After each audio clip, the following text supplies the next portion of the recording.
The study of history today omits God. Learn how most historians have corrupted history and the only way to solve this problem. Next, on The Key of David with GERALD FLURRY. Greetings, everyone. We have a radically new interpretation of history today, and it's taught in our schools and in our colleges. And what they do is that they reject God and the Bible from their history. And you may be shocked when you hear by what authority they do that. Now, we have an authority here I'd like to quote, the late Herman Hay from Master College some years ago. He's no longer alive, but died recently. And his first chapter in his compendium was titled, The Modern Interpretation of History. And he showed that, look, if you cannot, it's just impossible to believe both secular history and the Bible. It's impossible. So that certainly should be a problem that would concern all of us. But I'll tell you this, what radical modern historians have done is forsaken God, and they've become confused. And I'll show you that in this program. One historian even called it, in modern history, chaotic. Chaotic. So I think it's time for us to have God's view of history as well, so that we understand this and have His perspective.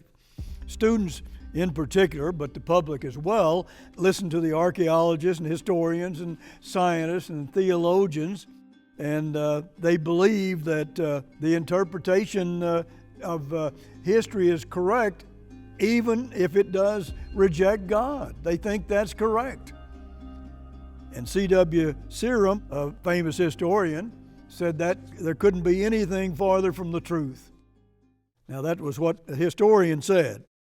Hendrik van Loon, a very famous historian as well, wrote The Story of Mankind, and he said, "We live under the shadow of a gigantic question mark. What are we? Where did we come from? Where are we bound?" Now, we have a book, Mystery of the Ages, and we answer all of those questions. But they will tell you that they're under the shadow of a gigantic question mark. What are we? Where do we come from? And where are we going? Now, those are questions that, if we don't answer those questions, we're going to be confused. And history is not going to make sense. It certainly is not, and I can prove that to you.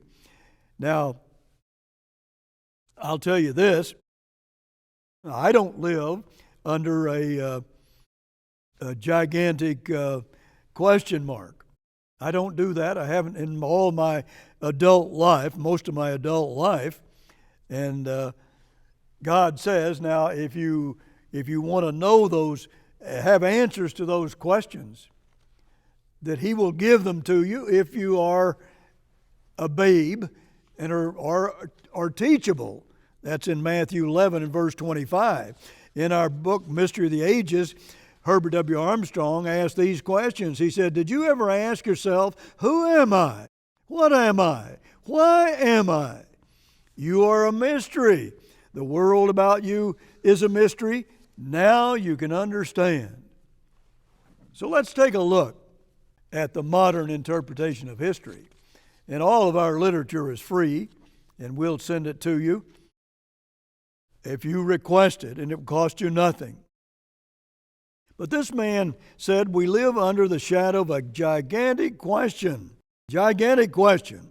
And if you go on with what he said here, notice this quote, "And his answer, we still know very little, but we have reached the point where, with a fair degree of accuracy, we can guess at many things." Now think about that. This is not what we need. We need facts, and we need proofs, or proof of the Bible, or proof of history. And this is a tragic way to look at things. But he just says we can now guess at many things. They're basing this history on guesses. Now, you really have to think about that. Is this the kind of history we want? No wonder we don't know who we are and why we're here and where we're going. We don't know if we don't do more than guess. I'll tell you, we have to go beyond that. Herman Hay wrote, "Yet these guesses are masquerading today as authoritative interpretations of history." We've just accepted their guesses. We've accepted their assumptions. And world history proves that, Dr. Hay said. And historians admit it here, as I'll show you in this program. They admit it, at least some of them. Maybe some are not so quick to admit that, but we ought to be discussing it anyhow. But usually we assume that these people are just, these historians are just collecting facts, and then they're making judicious evaluations of all that and putting it together and give it to our people as the truth of our posterity. Now, a historian today is not a scribe, but he is a judge. He judges history. He gives his interpretation, and he is the judge of history. He doesn't let history judge him. The truth ought to judge him, and it must for all of us. Otherwise, then they just go ahead and conform to the commonly accepted beliefs of the people. So, if these historians live under a shadow of a gigantic question mark, who am I? What am I? Why am I? They're saying, well, now, if you look to God, who only has the answer to these questions, you won't find them from man. You won't find them from anybody but God. And they say, well, that's a myth. And God says, he reverses this and says, they are a myth. Now, somebody is wrong here, and we need to look closely at this. It's natural. You see, it's human nature. As Dr. Hay wrote, it's human nature to be convinced of these prejudices. He says, number one, the suppression of part of the truth is the primary reason the world has never learned the lessons of history. The secondary reason, of course, is that most individuals do not want to believe the truth of history even when it is told them. Now, do you believe that? Most people don't want to believe it. Notice Jeremiah 17 and verse 9. The heart is deceitful above all things and desperately wicked. Who can know it? Do you believe that? That's what human nature is. You want to put your faith in that? This is the human nature we're talking about, that we all have. And we have to overcome it if we're ever going to understand history or the Bible or anything else very well. Notice Romans 1 and verse 28. Even as they did not like to retain God in their knowledge, God gave them over to a reprobate mind, or the margin says, a mind void of judgment. Now, God says they don't like to retain God in their knowledge, and they're going to be, He's going to give them over to a mind that does not have judgment. In other words, they're going to judge history. History's not going to judge them. The truth is not going to judge them. They lack judgment, and so they judge history, and they're not childlike, they're not teachable, and they won't let God teach them, the babes. They won't become babes. They won't humble themselves and listen to God. They just outright reject Him without even the usual searching for the truth. They just automatically, quickly reject that. Notice Matthew 23 in verse 23. These are Christ's own words, and notice what he said. Woe unto you, scribes and Pharisees, hypocrites! For you pay tithe and mint and anise and cumin, and have omitted the weightier matters of the law, judgment, mercy, and faith. These ought you to have done, and not to leave the other undone. Well, how about that? See, the Jews were just counting the little seeds, everything, to make sure they got the right tithes. And he said, but he told them, you've rejected the weightier matters, like judgment, number one, mercy, and then faith. He puts judgment ahead of mercy and faith. This must be very important. If you're going to get into the weightier matters, you're going to have judgment. And God would give that to any of us if we ask Him. If we just ask Him, He would give it to us. That's what He says. Now, there's an example here I have to give you, I think, and this was from the 1954 Supreme Court of the land, and they were confronted with a major social issue, and a noted historian had become involved, and here's what he told his fellow historians. Quote, the problem we faced was not the historian's discovery of the truth, the whole truth, and nothing but the truth. The problem instead was the formulation of an adequate gloss. Better look at this closely. It was not that we were engaged in formulating lies. There was nothing as crude and naive as that. But I reject that. Let's read what he says here. Go ahead and see if doesn't have something to do with lies.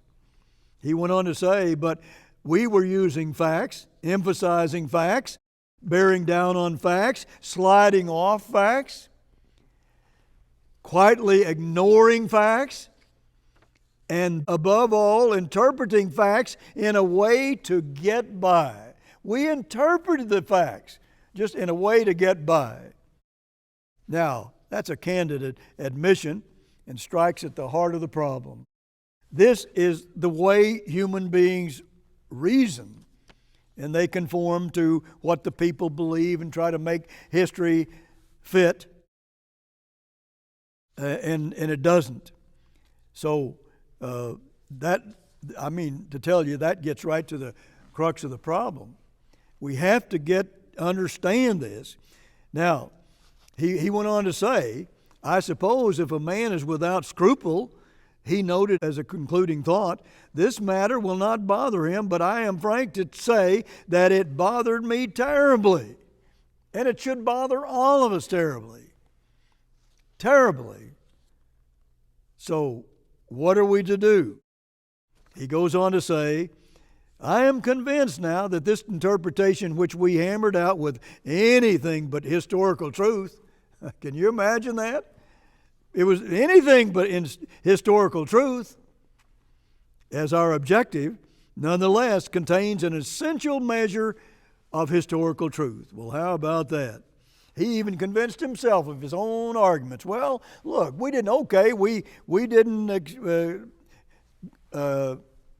seek historical truth. We weren't seeking that. But there was some essential truth there, and we felt that was okay. That was good, and so that made the history okay. But that's a lie.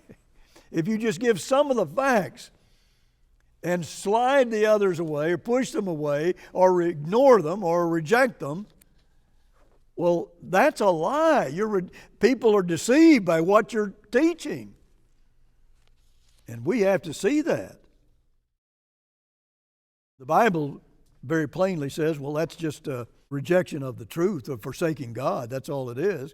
You can just look at history. For example, the Revolution of 1776, with America fighting against Britain, and look at Britain's history and then America's history, and you just find a big disagreement there. Why? Well, because they look at history this way, and they should not. And here's something we must understand. Here is a quote. Dr. Hayes says history is not mere recording of facts. Contrary to the common idea, it is essentially interpretative. They interpret it. See, this is, people don't understand this. And here's a quote he used. The reconstruction of ancient history is an abstracting from the facts by means of hypothesis, wrote G. Ernest Wright in the Biblical Archaeologist Reader. Now, how about that? You have to explain this by means of a hypothesis. You know what a hypothesis is? Well, here's Webster's definition. It's a tentative assumption made in order to draw out and test its logical or empirical consequences. Number 2 definition, an assumption or concession made for the sake of argument. What they're saying is they're just assuming and guessing. Do you want history based on that? If you have that kind of history, you'll never know who you are, why you're here, what is your future. And you must know that. Most of all, you must know that. Let me show you that. God says we should prove all things. Now here's a quote that I have to give you, and read a little more of this. The historical method of study is essentially a new approach to history. It is not based on demonstrable fact. It rests on only one fundamental and unprovable hypothesis, that God has never and does not intervene in or determine the course of history. Well, how about that? God doesn't even intervene in history. It's all a myth. Now, do you accept that? I'll tell you, if we just build our proof, period, quote unquote, from guesses and assumptions, we're never going to understand history as we should. Never. Here is a historian, he says this, Rudolf Bultmann, in Jesus Christ and Mythology: the same is true of the modern study of history, which does not take into account any intervention of God or of the devil or of demons in the course of history. Now, how about that? Hey, we reject anything about God, the devil, demons. Oh, Jesus Christ, when he was on this earth, went around casting out demons routinely. Where are they just gone now? You can find all kinds of proof that there is a Satan, the devil. And if you look at Isaiah 14 and Ezekiel 28, the Bible dares to tell you that several of the world ruling leaders were possessed by the devil. Now, we're going to have to get rid of these assumptions, or we're never going to get to the truth, and we're only going to be having chaotic history. They can just practically believe anything today. And that's a sad change in getting into that radical history. I mean, even in the past history, there were events where there were human witnesses to something that proved that God exists. And they won't even consider that.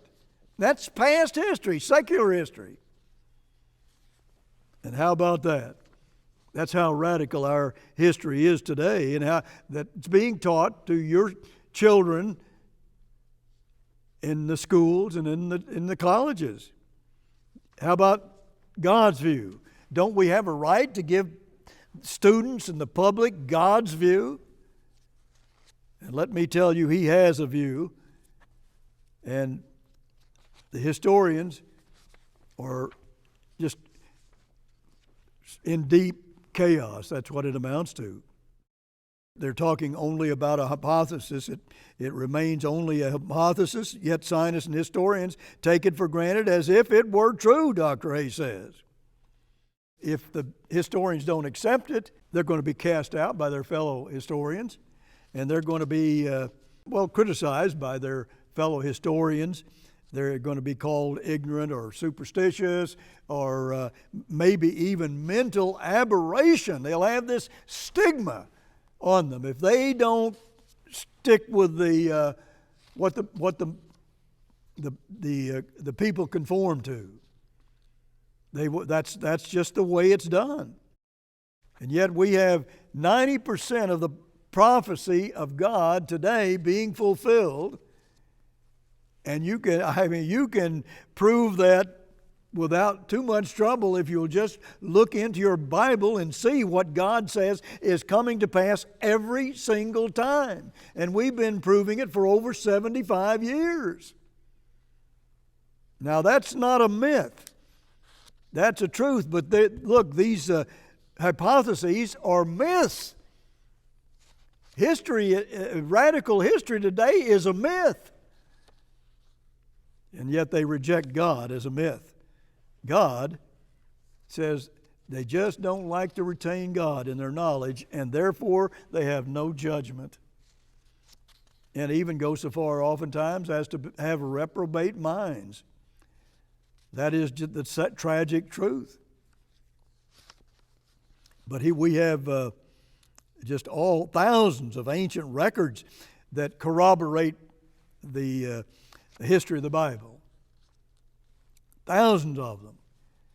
And they say they prove this or prove that. They don't really prove anything.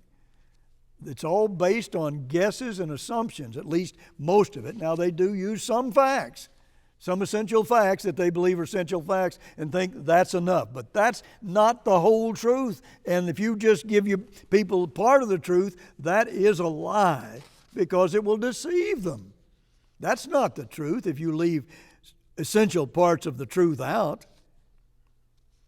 So it's a sad way to look at things. Here is he talked about scholarship today is in confusion, usually dignified by the expression learned controversy.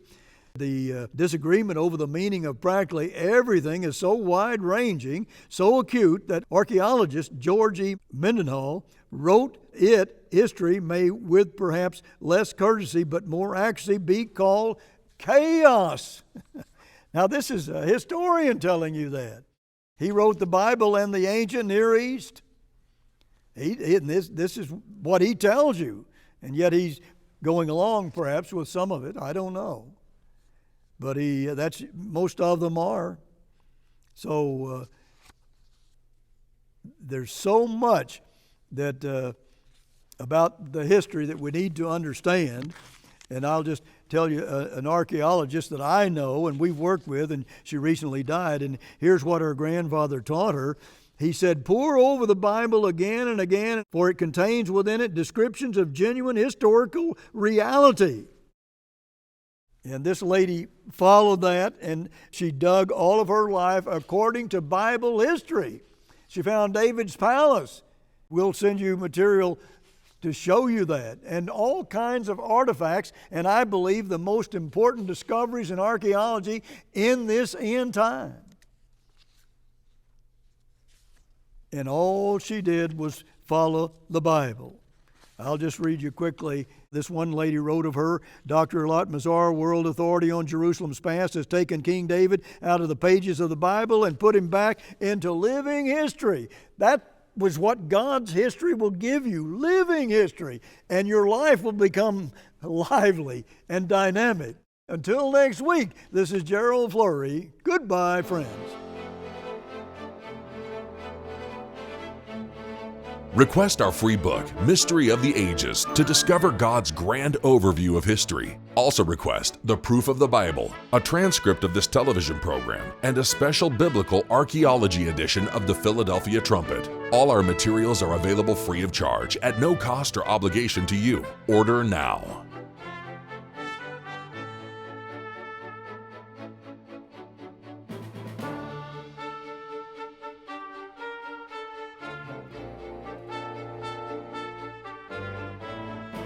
The preceding program was a paid presentation of the Key of David, brought to you by the Philadelphia Church of God.